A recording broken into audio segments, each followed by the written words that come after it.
Keterampilan variasi stimulus. Apa sih variasi stimulus?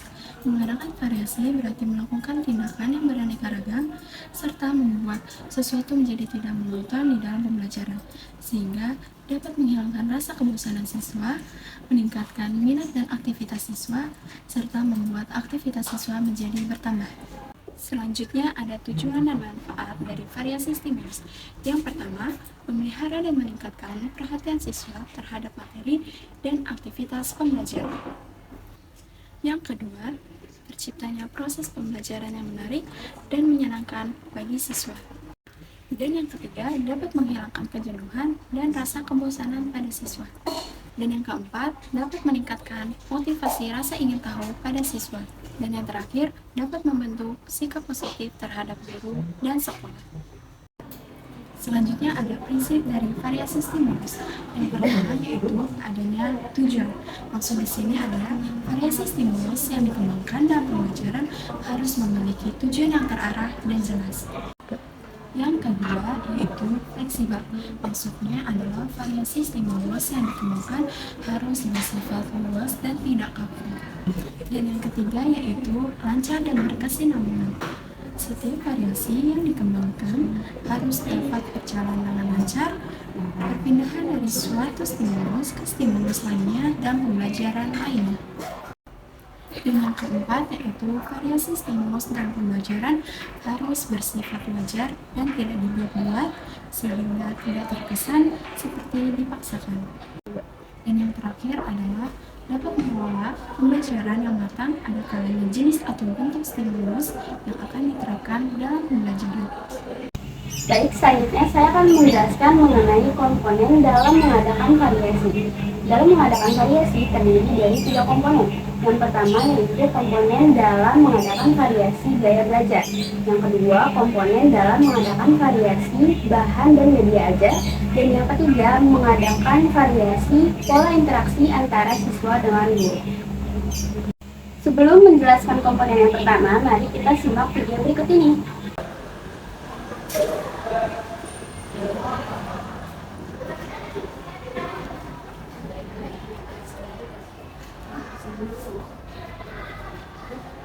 Bismillahirrahmanirrahim. Assalamualaikum warahmatullahi wabarakatuh.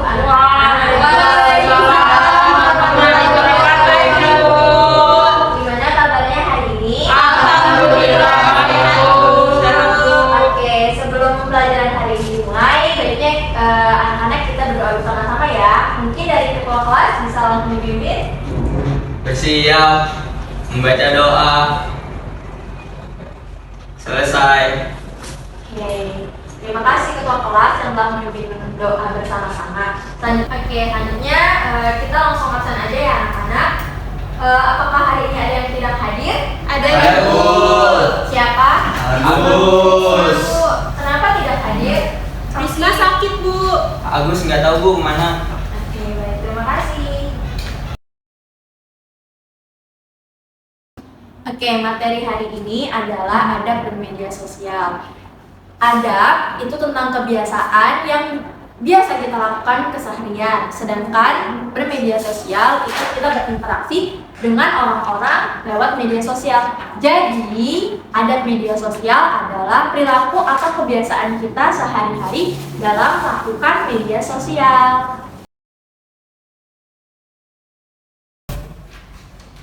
Baik anak-anak, dalam adab media sosial itu banyak juga macamnya. Ada Facebook, Instagram, Twitter. Yang di sana jangan ribut. Iya Bu.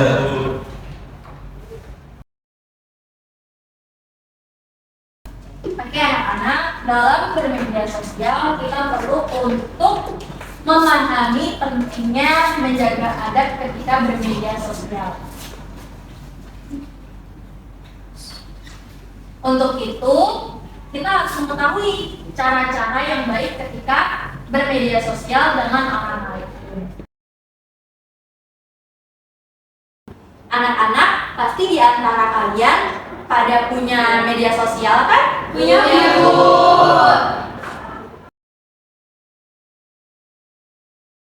Nah, karena anak-anak semua punya media sosial, jadi penting banget nih buat menjaga adab ketika anak-anak sedang bermain media sosial.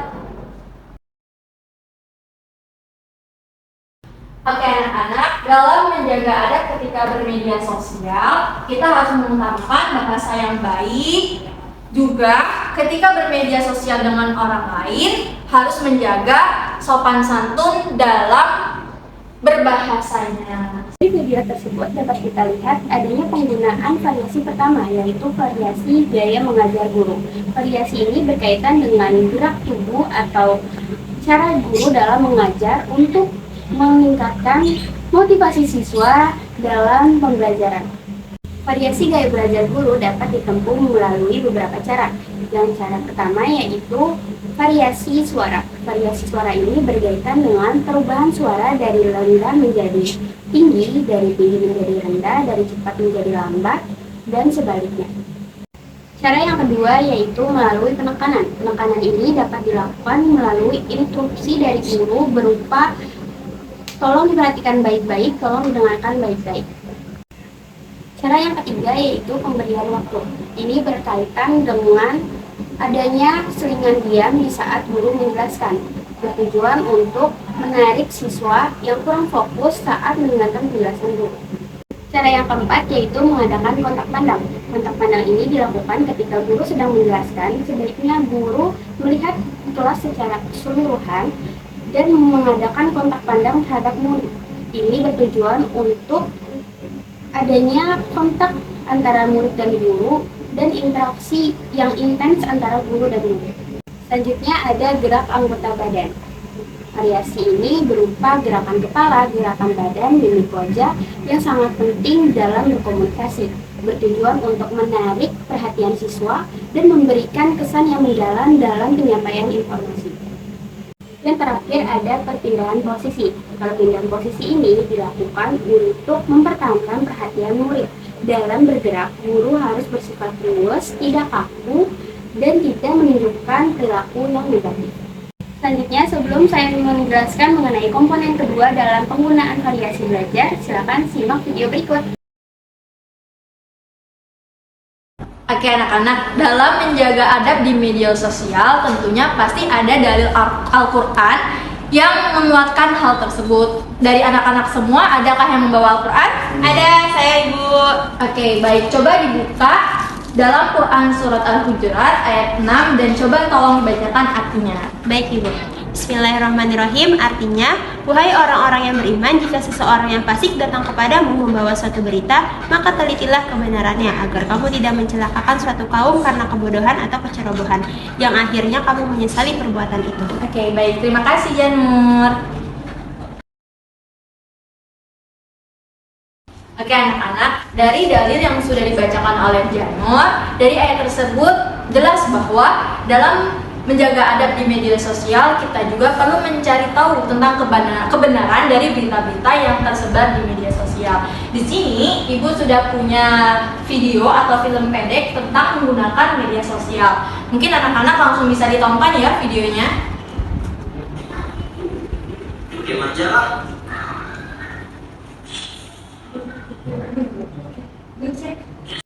Dari video tersebut dapat kita lihat adanya penggunaan variasi kedua, yaitu variasi dalam menggunakan media dan bahan ajar. Dalam penggunaan media dan bahan ajar terdapat dua variasi. Yang pertama ada variasi media pandang. Variasi media pandang merupakan alat atau bahan ajar yang digunakan khusus untuk berkomunikasi. Dalam video tersebut ditunjukkan adanya media pandang berupa tampilan film pendek melalui proyektor. Yang kedua yaitu variasi media taktil. Variasi media taktil merupakan alat atau bahan ajar yang memberikan kesempatan kepada peserta didik untuk menyentuh atau memanipulasi alat atau bahan ajar tersebut. Dalam video tersebut, alat yang dapat dipegang yaitu Al-Quran. Sebelum saya menjelaskan mengenai variasi ketiga, silakan simak video berikut. Dari video yang telah anak-anak tonton, sekarang Ibu ada pertanyaan nih. Dari video ini, apa sih yang bisa anak-anak dapatkan dan disimpulkan? Boleh perwakilan? Saya Bu. Ya, masuk. Dari video tadi saya mendapatkan kalau misalkan kita menggunakan media sosial dengan baik, maka itu bermanfaat bagi kita karena kita mendapatkan literasi yang bagus. Terus kalau misalkan kita nggak menggunakannya dengan baik, itu nggak bermanfaat, malah menjerumuskan kita kepada hal-hal yang negatif, Bu. Oke, baik. Terima kasih Ajis atas jawabannya. Oke, anak-anak, sekarang Ibu mau membagikan dua kelompok, yaitu ada kelompok yang berpendapat pro terhadap video yang sudah ditampilkan dan ada pendapat yang kontra dari video tersebut. Oke, baik. Dari dua kelompok yang sudah dibagikan, anak-anak bisa berdiskusi selama 5 menit.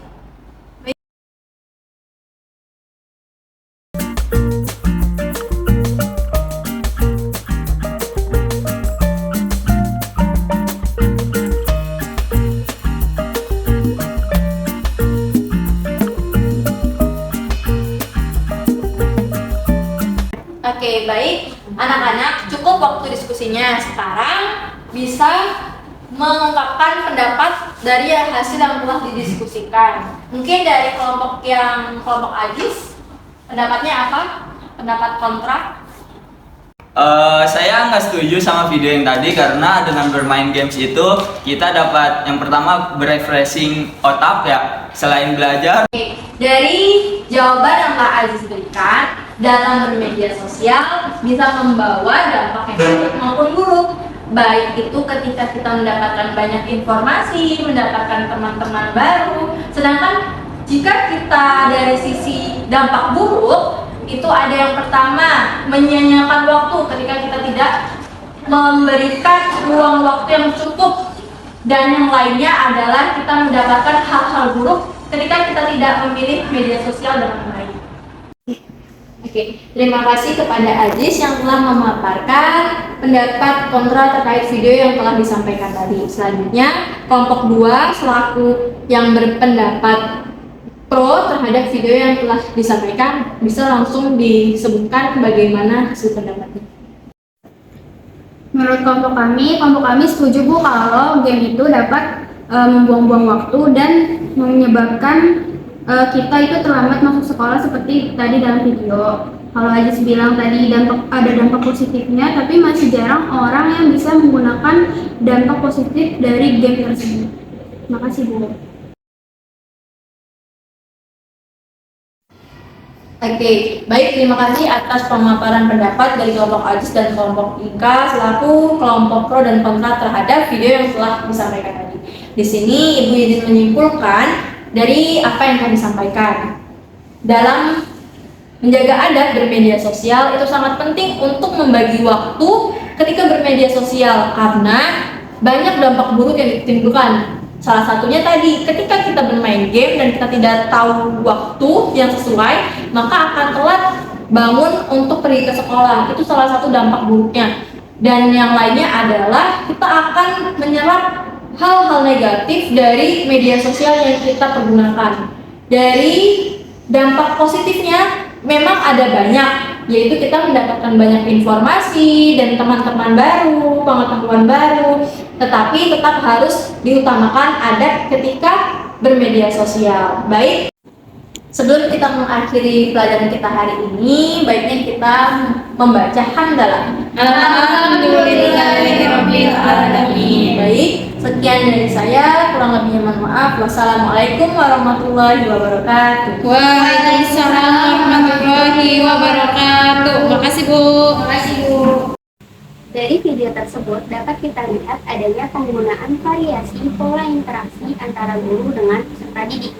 Variasi pola interaksi antara guru dan peserta didik terdapat 3 macam, yaitu yang pertama pola interaksi satu arah, yang kedua pola interaksi 2 arah, dan yang ketiga pola interaksi multi arah. Pola interaksi satu arah yaitu pola interaksi yang dilakukan guru terhadap peserta didik menggunakan metode ceramah. Yang kedua, pola interaksi dua arah, yaitu interaksi yang dilakukan guru dengan peserta didik melalui diskusi tanya jawab. Pertanyaan dapat diajukan dari guru kepada peserta didik atau bisa juga dari peserta didik kepada guru. Yang ketiga ada pola interaksi multi arah. Pola interaksi multi arah merupakan interaksi antara peserta didik dengan guru melalui guru yang membentuk kelompok diskusi. Kelompok ini akan menanggapi hasil diskusi dari kelompok lainnya sehingga terjadi banyak interaksi antara kelompok dengan guru.